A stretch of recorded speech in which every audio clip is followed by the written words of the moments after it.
ఇప్పుడు వెంకటేశ్వర స్వామి మా ఇంటి కులదైవం. మా ఇంట్లో నుంచి నేరుగా చూస్తే మంగాపురం సైడు గోపురం అక్కడంతా కూడా 3 నామాలు కనబడుస్తూనే ఉంటాయి. ఇంట్లో నుంచి పైన ఎక్కి చూస్తే తిరుమలలో ఉండే 3 నామాలు ఇంటి దగ్గర నుంచి చూసే అవకాశం వస్తుంది. నేను నమ్మిన దేవుడు, నమ్ముతున్న దేవుడు, నేను ప్రార్థించే దేవుడు వెంకటేశ్వర స్వామి అని చెప్పి కూడా నేను మీకు తెలియజేస్తున్నా. ప్రతిరోజు ఒక 2 నిమిషాలే నేను ఒకటే కోరుకుంటాను.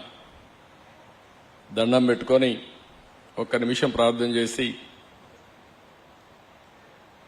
ఇప్పుడు ఒకసారి చూస్తే నాకు ప్రాణ భిక్ష పెట్టింది కూడా వెంకటేశ్వర స్వామి.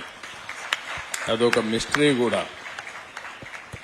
2003లో నా మీద 23 క్లేమోర్ మైన్స్ ని బ్లాస్ట్ చేస్తే సాక్షాత్తు వెంకటేశ్వర స్వామి నాకు ప్రాణభిక్ష పెట్టాడు. ఏదో చెయ్యాలని ఆ రోజు నన్ను కాపాడాడు.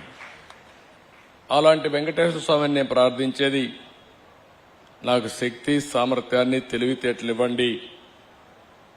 ప్రపంచంలోనే తెలుగు జాతి నెంబర్ 1 జాతిగా ఉండడానికి ఆశీర్వదించండి.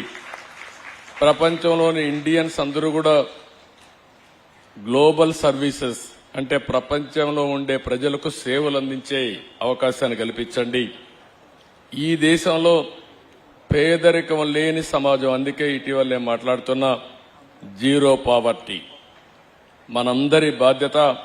సమాజం మనకి ఇవన్నీ ఇచ్చింది.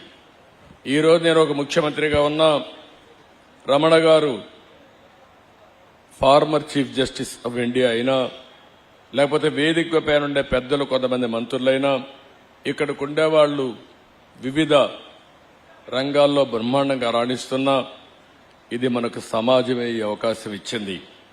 అలాంటి సమాజంలో పేదరికాన్ని, అందుకే నేను ఒక స్లోగన్ తీసుకున్నా, zero poverty nation, zero poverty state, zero poverty village.